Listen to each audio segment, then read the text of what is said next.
Big exclusive now. Vote മറിക്കാൻ നടത്തിയ കൂടിക്കാഴ്ചയുടെ ദൃശ്യങ്ങൾ ബിഗ് ടിവിക്ക്. കൊല്ലത്ത് UDF സ്ഥാനാർത്ഥി ബിന്ദു കൃഷ്ണയെ തോൽപ്പിക്കാൻ RSP പ്രാദേശിക നേതാക്കൾ ശ്രമിച്ചതാണ് പരാതി. CPIM കൊല്ലം ജില്ലാ നേതൃത്വത്തിലെ 3 പേരുമായി RSP കൊല്ലം സൗത്ത് ലോക്കൽ കമ്മിറ്റി സെക്രട്ടറി ഉൾപ്പെടെയുള്ളവരാണ് കൂടിക്കാഴ്ച നടത്തിയത്. കൊട്ടിക്കലാശം അവസാനിക്കുന്നതിന് മണിക്കൂറുകൾക്ക് മുൻപായിരുന്നു സംഭവം. കൊല്ലം ബീച്ച് റോഡിലെ ഹോട്ടലിൽ വെച്ച് നടന്ന കൂടിക്കാഴ്ചയുടെ ദൃശ്യങ്ങളാണ് പ്രേക്ഷകരിലേക്ക് നമ്മൾ എത്തിക്കുന്നത്. നമുക്ക് ആ CCTV ദൃശ്യങ്ങളൊന്ന് കാണാം.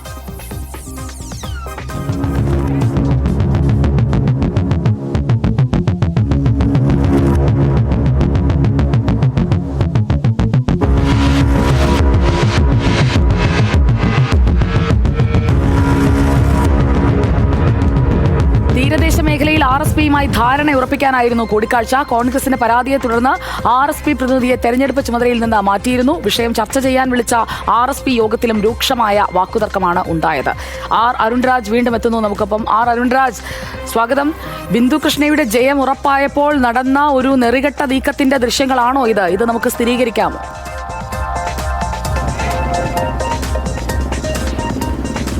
സുജയ, സുപ്രഭാതം. ഒരു ഘട്ടത്തിൽ പോലും കേരളത്തിന്റെ രാഷ്ട്രീയത്തിൽ പാടില്ലാത്ത അല്ലെങ്കിൽ സംഭവിച്ചു കൂടാൻ കഴിയാത്തൊരു സംഭവമാണ് കൊല്ലത്ത് നടന്നത്. അതായത് തെരഞ്ഞെടുപ്പിന്റെ കൊട്ടിക്കലാശം തുടങ്ങുന്നതിന് ആ ദിവസത്തിന് തൊട്ട് മണിക്കൂറുകൾക്ക് മുമ്പ്, അതായത് കൃത്യമായി പറഞ്ഞാൽ 6-ാം തീയതി രാത്രിയിൽ നടന്ന ചില ദൃശ്യങ്ങൾ. ആ രാത്രി 8 മണിക്ക് കൊല്ലം ബീച്ച് റോഡിലുള്ള ഹോട്ടലിലാണ് CPMന്റെ പ്രാദേശിക നേതാക്കൾ, CPMന്റെ ജില്ലാ നേതൃത്വമാണ്. ജില്ലാ നേതൃത്വത്തിലെ 3 പേർ, കൊല്ലം ഏരിയ സെക്രട്ടറി ബേസിൽ, അതുപോലെ തന്നെ സവാദ്, ഇക്ബാൽ എന്നീ 3 പേർ RSPയുടെ ലോക്കൽ കമ്മിറ്റി അംഗങ്ങളുമായി നടത്തിയ കൂടിക്കാഴ്ചയുടെ ദൃശ്യങ്ങളാണ് ഇപ്പോൾ നമ്മൾ പ്രേക്ഷകർക്ക് മുമ്പാകെ എത്തിച്ചിരിക്കുന്നത്. ഈ കൂടിക്കാഴ്ചയിൽ നടത്തിയ പ്രധാനപ്പെട്ട കാര്യങ്ങൾ തീരദേശ മേഖലയിൽ RSPയുടെ ശക്തി കേന്ദ്രങ്ങളിൽ നിന്ന് വോട്ട് മറിക്കുക എന്നുള്ളതായിരുന്നു. UTUCയുടെ ജില്ലാ നേതൃത്വവുമായി, ജില്ലാ സെക്രട്ടറി അടക്കമുള്ളവരുമായി നടത്തിയ ഒരു ധാരണയുടെ പുറത്താണ് ഇത്തരത്തിലൊരു പ്രാദേശികമായ ഒരു കൂടിക്കാഴ്ച കൊല്ലം ബീച്ച് റോഡിലെ റിപ്സ് ഹോട്ടലിൽ നടന്നത്.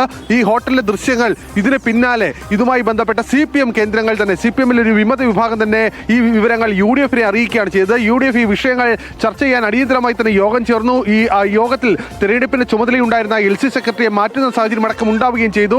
RSPയിൽ വലിയ കലഹങ്ങൾക്ക് ഇപ്പോൾ ഇടയാക്കിയിട്ടുണ്ട്. നമ്മൾ ഈ ദൃശ്യങ്ങൾ ഇപ്പോൾ പ്രേക്ഷകർക്കുമായി എത്തിക്കുന്നത് ഇത്തരം നെറികെട്ട നീക്കം ഒരിടത്തും നടക്കാൻ പാടില്ല എന്നുള്ളത് കൊണ്ടാണ്. കൊല്ലത്ത് ബിന്ദു കൃഷ്ണ ജയിക്കുമെന്ന ഒരു പ്രതീതി ഈ പ്രചരണത്തിന്റെ അവസാന ലാപ്പിൽ ഉണ്ടായിരുന്നു. ഈ അവസാന ലാപ്പിൽ ഏത് വിധേനയും വിജയിക്കുക എന്നുള്ളതാണ് LDF കേന്ദ്രങ്ങൾ നിലവിൽ ശ്രമിച്ചത്. കാരണം LDFനെ സംബന്ധിച്ച് കഴിഞ്ഞ നാളുകളായി LDFന്റെ കരങ്ങളിലിരിക്കുന്ന സീറ്റാണ്. ആ സീറ്റ് നഷ്ടപ്പെടുത്തുക LDFനെ സംബന്ധിച്ച് അത് ആലോചിക്കാൻ പോലും കഴിയില്ല. അതുകൊണ്ടാണ് ഇത്തരത്തിലുള്ള നീക്കം നടന്നതെന്ന ആരോപണം കൂടി ഉയരുന്നുണ്ട്. എന്തായാലും നമ്മൾ ഈ ദൃശ്യങ്ങൾ കാണുന്നത് ഇതിൽ ഈ 3 നേതാക്കൾ RSPയുടെ നേതാക്കളുമായി സംസാരിക്കുന്നതാണ്. 1 മണിക്കൂർ നീണ്ട സംസാരമുണ്ട്.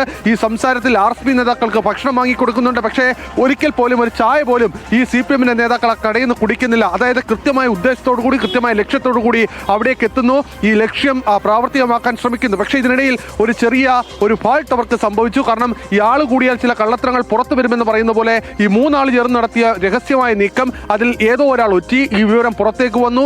ഈ വിവരം പുറത്തേക്ക് വന്നതിന് പിന്നാലെ RSPക്കുള്ളിൽ ചർച്ചയായി, കോൺഗ്രസിനുള്ളിൽ ചർച്ചയായി. എന്തായാലും ഈ ദൃശ്യങ്ങൾ നമുക്ക് കഴിഞ്ഞ ദിവസമാണ് ലഭിച്ചത്. ആ ദൃശ്യങ്ങൾ കൂടി അടിസ്ഥാനപ്പെടുത്തി മാത്രം വാർത്ത കൊടുത്താൽ മതി എന്ന തീരുമാനത്തിന്റെ അടിസ്ഥാനത്തിലാണ് ദൃശ്യങ്ങൾ സഹിതം പ്രേക്ഷകർക്ക് മുമ്പാകെ നമ്മൾ ഈ വാർത്ത എത്തിക്കുന്നത്. ഇത് വളരെ പ്രധാനപ്പെട്ട ഒരു വാർത്തയാണ്. അരുൺരാജ്, ബിന്ദു കൃഷ്ണയെ തോൽപ്പിക്കാനായി ഉള്ളിൽ നിന്നൊരു കരുനീക്കം, ഞാൻ അതുകൊണ്ട് തന്നെയാണ് അതിനെ ഒരു നെറികെട്ട നീക്കം എന്നുള്ളത്. നമുക്ക് രാഷ്ട്രീയത്തിൽ ചില ശരികളുണ്ട്. ആ രാഷ്ട്രീയ ശരി പോലും ഇല്ലാതാക്കുന്ന രീതിയിൽ ഇങ്ങനെയൊരു നീക്കം നടത്തിയെങ്കിൽ ആ നീക്കത്തിൽ പങ്കെടുത്തവർ, അത് കൃത്യമായി അവരുടെ നേതൃത്വം, ഈ കാര്യങ്ങൾ, ഈ ദൃശ്യങ്ങളടക്കം പുറത്തു വരുമ്പോൾ അവർക്കെന്താണ് പറയാനുള്ളത്?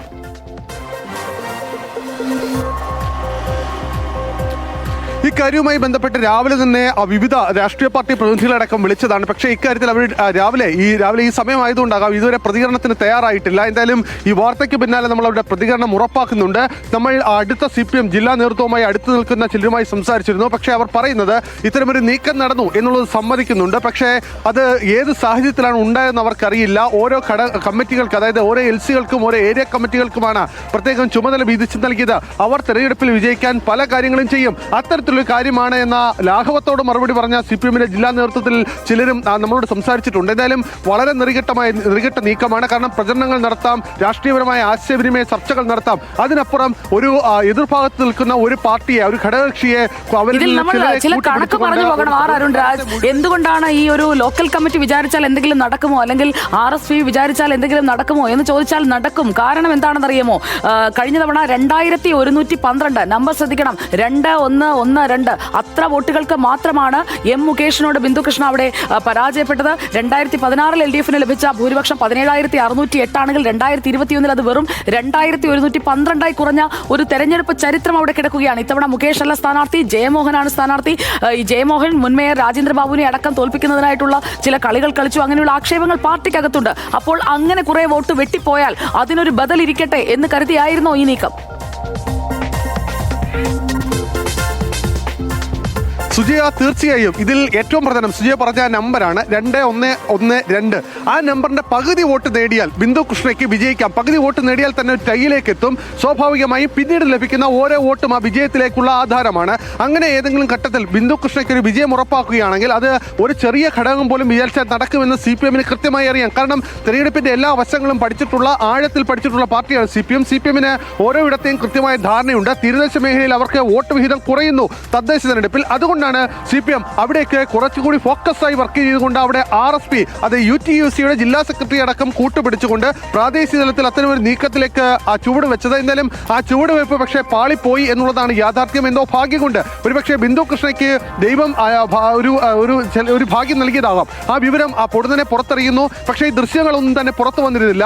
ഈ വിവരം പുറത്തറിഞ്ഞതിന് പിന്നിൽ ഈ വാർത്ത നമ്മൾ അന്വേഷിച്ചതാണ്. പക്ഷേ കോൺഗ്രസിനുള്ളിലും UDF-നുള്ളിലും ഒതുങ്ങിപ്പോയി. അതിന് UDF പറഞ്ഞ ഒരു കാര്യം ആ ഘട്ടത്തിൽ ഞാൻ തിരികെ വരാം. അരുൺ രാജ, ഇപ്പോൾ BJP സംസ്ഥാന വക്താവ് ജിതിൻ ദേവ് നമുക്കൊപ്പം ചേരുകയാണ്. ജിതിൻ ദേവ്, കൊല്ലം മണ്ഡലത്തിൽ ഡോക്ടർ പ്രതാപ് കുമാർ BJP-ക്ക് വേണ്ടി മത്സരിക്കുന്ന ശക്തമായ പോരാട്ടം നടന്ന ഒരു മണ്ഡലമാണ്. അവിടെ ബീച്ച് റോഡിലെ ഹോട്ടലിൽ നടന്ന ഒരു കൂടിക്കാഴ്ച, അത് വോട്ടിന്റെ നോട്ട് വിവാദമൊക്കെ പറഞ്ഞ് BJP-യെ പ്രതിരോധത്തിലാക്കുന്ന ആളുകൾ തന്നെ നടത്തിയ ഒരു കൂടിക്കാഴ്ചയാണ്. അത് വോട്ട് മറിക്കാനുള്ള നീക്കമാണ്. എങ്ങനെയാണ് ഈ വോട്ട് മറിക്കലൊക്കെ നടത്തുന്നത് എന്നതിന്റെ ഒരു ദൃശ്യം അടക്കമുള്ള ഒരു തെളിവല്ലേ ഇപ്പോൾ നമ്മൾ കാണുന്നത്? തീർച്ചയായും സുജയ, അധികാരത്തിലെത്തുവാൻ വേണ്ടിയിട്ട് ഏത് വിട്ടുവീഴ്ചയ്ക്കും ഇവർ തയ്യാറാകും എന്നുള്ളതാണല്ലോ SDPA സ്ഥാനാർത്ഥിക്ക് വേണ്ടിയിട്ട് ഈ രണ്ട് പാർട്ടികളും ഒരുമിച്ച് പ്രചരണത്തിനിറങ്ങിയ കാഴ്ച നാം തമിഴ്നാട്ടിൽ നിന്ന് കണ്ടുകൊണ്ടിരിക്കുന്നത്. എങ്ങനെയും അധികാര രാഷ്ട്രീയം, ഇത് മാത്രമാണ് ഇവരുടെ ചിന്ത. അതിനകത്ത് അവർക്ക് നയങ്ങളില്ല, അവരുടെ തത്വസംഹിതകളില്ല. ഏതുവിധ അധികാരം പിടിക്കാൻ എന്തും ചെയ്യും. ഇപ്പോ കൊല്ലത്തെ സംബന്ധിച്ച് നമുക്കറിയാം, കൊല്ലം കോർപ്പറേഷൻ BJP വലിയ മുന്നേറ്റം ഉണ്ടാക്കിയ സ്ഥലമാണ് കൊല്ലം കോർപ്പറേഷൻ. 6 കൗൺസിലർമാരിൽ നിന്ന് 12 കൗൺസിലർമാരിലേക്കാണ് BJP എത്തിയത്. സ്വാഭാവികമായിട്ടും BJP-ക്ക് മുന്നേറ്റം ഉണ്ടാകുന്ന സ്ഥലങ്ങളിലെല്ലാം ഇവർ പരസ്പരം ഡീൽ ഉണ്ടാക്കാൻ ശ്രമിച്ചിട്ടുണ്ട്.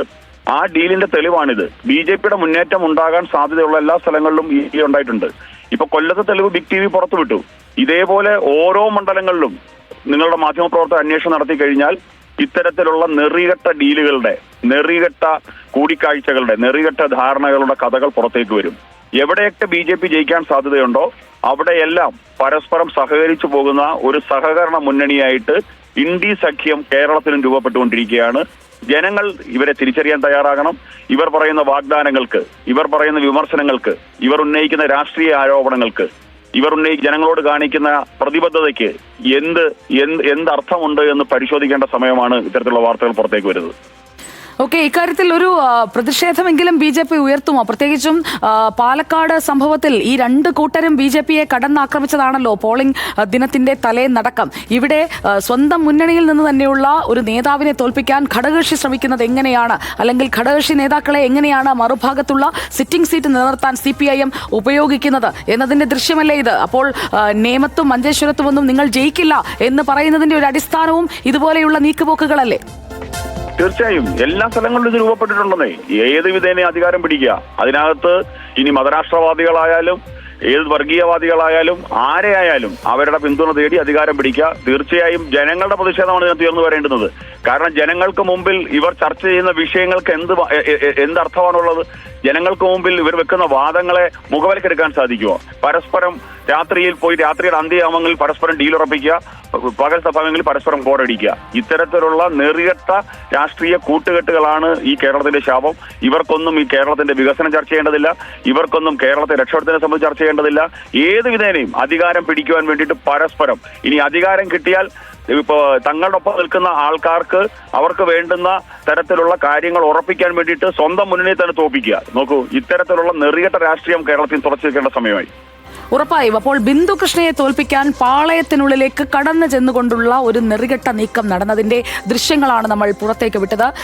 ബിഗ് ടിവിക്ക് എന്തായാലും ആരെയും പ്രീതിപ്പെടുത്തുകയോ ആരുടെയെങ്കിലും പക്ഷം പിടിക്കുകയോ ചെയ്യേണ്ട ആവശ്യമില്ല. അതുകൊണ്ട് തന്നെയാണ് ഞങ്ങൾ ഈ ദൃശ്യങ്ങൾ ധൈര്യത്തോടെ പുറത്തുവിടുന്നത്. ഇത് എല്ലാവർക്കും അറിയാവുന്ന കാര്യമാണ്. പക്ഷേ ഈ ദൃശ്യങ്ങളടക്കം പുറത്തു വന്ന് തെളിവോടുകൂടി ഒരു കാര്യം ഉന്നയിക്കുക. വോട്ട് മറിക്കാനുള്ള ഈ കൂടിക്കാഴ്ചയല്ല എങ്കിൽ നേതാക്കൾ പ്രതികരിക്കട്ടെ. ഞങ്ങൾ ബിന്ദു കൃഷ്ണയെ വിളിച്ചു, RSPയുടെ നേതാക്കളെ വിളിച്ചു. ആർക്കെങ്കിലും ഇതിൽ മറുപടി ഉണ്ടെങ്കിൽ ഈ കൂടിക്കാഴ്ച എന്തിനായിരുന്നു? ഭക്ഷണം കഴിക്കാനായി ഒന്നിച്ച് ഹോട്ടലിൽ പോകുന്നത് മനസ്സിലാക്കാം. അതിന് രാഷ്ട്രീയമൊന്നുമില്ല. നമ്മൾ നമ്മുടെ അതേ രാഷ്ട്രീയ ചേരിയിലുള്ള ആളുകളുമായിട്ടൊന്നും അല്ലല്ലോ എപ്പോഴും ഇരുന്ന് ഭക്ഷണം കഴിക്കാറുള്ളത്. അതൊക്കെ രാഷ്ട്രീയം എന്ന് പറയുന്നത് വ്യക്തിനിഷ്ഠമാണ്. ആ വ്യക്തികൾ തമ്മിൽ, പല രാഷ്ട്രീയത്തിലുള്ളവർ തമ്മിൽ സുഹൃത്ബന്ധം ഉണ്ടാകും. പക്ഷേ ഇത് തെരഞ്ഞെടുപ്പിന് തൊട്ട് മുൻപ് നടക്കുന്ന ഒരു കൂടിക്കാഴ്ച.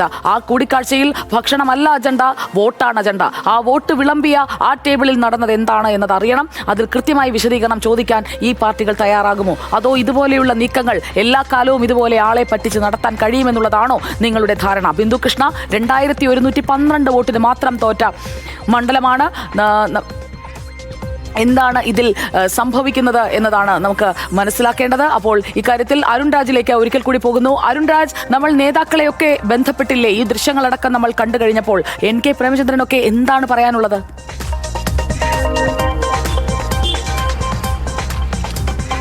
സുജിയ, NK പ്രേമേന്ദ്രൻ, ഷിബു ബേബി ജോൺ, അതുപോലെ തന്നെ ഈ കൊല്ലത്തെ UDF സ്ഥാനാർത്ഥി ബിന്ദു കൃഷ്ണ, ഇവരോടെല്ലാം തന്നെ കാര്യങ്ങൾ സംസാരിച്ചു. പക്ഷേ ഇവരൊന്നും തന്നെ ഒരു പരസ്യ പ്രതികരണത്തിന് നിലവിൽ തയ്യാറല്ല. കാരണം ഒരു മുന്നണിയുടെ കെട്ടുറപ്പിനെ ഇത് ബാധിക്കുമെന്നുള്ളതാണ് നിലവിൽ ഇവരെല്ലാം തന്നെ വ്യക്തമാക്കുന്നത്. ഒരുപക്ഷേ ഇക്കാര്യത്തിൽ ഏറ്റവും ആദ്യം പ്രതികരിക്കേണ്ടത് UDFകാർ തന്നെയാണ്. കാരണം ഇത്തരത്തിൽ UDFിനുള്ളിൽ പ്രശ്നമുണ്ട്, അത്തരത്തിലൊരു നീക്കം CPMന്റെ ഭാഗത്തുണ്ടെങ്കിൽ അതിനെ ശക്തമായി അപലപിക്കാൻ അവർ തന്നെയാണ് രംഗത്ത് വരേണ്ടത്. പക്ഷേ നിസ്സഹായാവസ്ഥ അവിടെ മറ്റൊന്നാണ്. കാരണം RSPയെ പിണക്കി ഇവിടേക്ക് മുന്നോട്ട് പോകേണ്ട, തെരഞ്ഞെടുപ്പാണ്, അതിന്റെ ഫലം വരട്ടെ, അതിനുശേഷം ഇക്കാര്യങ്ങളിൽ ഒരു പ്രതികരണത്തിലേക്ക് പോകാമെന്നുള്ളതാണ്. പക്ഷേ ഇപ്പോൾ ഒടുവിൽ നമുക്ക് ലഭിക്കുന്ന വിവരം, ഇന്ന് കോൺഗ്രസിന്റെ അടിയന്തര തെരഞ്ഞെടുപ്പ് കമ്മിറ്റി യോഗം വിളിച്ചു ചേർത്തിരിക്കുന്നു. കൊല്ലത്ത് ഈ കൊല്ലം നിയോജക മണ്ഡലത്തിലെ കാര്യങ്ങൾ ചർച്ച ചെയ്യുക എന്നുള്ളതാണ് ഏറ്റവും പ്രധാനപ്പെട്ട അജണ്ട. അക്കാര്യത്തിൽ കോൺഗ്രസിന്റെ UDFിന്റെ കാൻഡിഡേറ്റ് കൂടിയായ ബിന്ദു കൃഷ്ണ ഈ പരാതി വീണ്ടും ഈ യോഗത്തിൽ ഇപ്പോൾ ഉന്നയിക്കുകയും ചെയ്യും. ഓക്കെ, നമുക്കിപ്പോൾ RSP നേതാവ് A അസീസ് കൂടി ചേരുകയാണ്. ശ്രീ A അസീസ്, വോട്ട് മറിക്കാനുള്ള ഒരു കൂടിക്കാഴ്ചയാണോ എന്നുള്ള ചോദ്യം ഞാൻ നേരിട്ട് ചോദിക്കുകയാണ്. ദൃശ്യങ്ങൾ കണ്ടോ?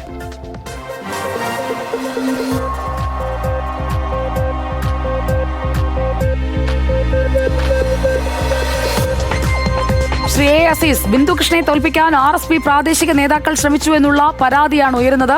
CPIM കൊല്ലം ജില്ലാ നേതൃത്വത്തിൽ ഉൾപ്പെട്ട 3 പേരുമായി RSP കൊല്ലം സൗത്ത് ലോക്കൽ കമ്മിറ്റി സെക്രട്ടറി ഉൾപ്പെടെയുള്ളവരാണ് കൂടിക്കാഴ്ച നടത്തിയ CCTV ദൃശ്യങ്ങൾ ഇപ്പോൾ പുറത്തു വന്നിരിക്കുന്നത്. A അസീസ് ഇപ്പോൾ കട്ട് ചെയ്ത് പോയിരിക്കുകയാണ്. അപ്പോൾ തെരഞ്ഞെടുപ്പ് കാലത്തൊക്കെ സജീവമായിരുന്നു. പക്ഷേ ഈ ദൃശ്യം പുറത്തു വന്നപ്പോൾ ആർക്കും ഒന്നും മിണ്ടാനില്ല എന്നുള്ളതാണ് മനസ്സിലാക്കേണ്ടത്. NK പ്രേമചന്ദ്രനും ഷിബു ബേബി ജോണും ഈ വിഷയത്തിൽ പ്രതികരിക്കാനില്ല എന്നും പറയുകയാണ്. അരുൺരാജ്, ഇനി മിണ്ടാട്ട മുട്ടും. കാരണം ദൃശ്യങ്ങളടക്കം പുറത്തു വന്നിരിക്കുകയാണ്. ഇവരിരുന്ന് സംസാരിച്ചത് എന്താണെന്ന് അവരോട് ചോദിക്കാനെങ്കിലും തയ്യാറാകുമോ ഈ 2 പാർട്ടി?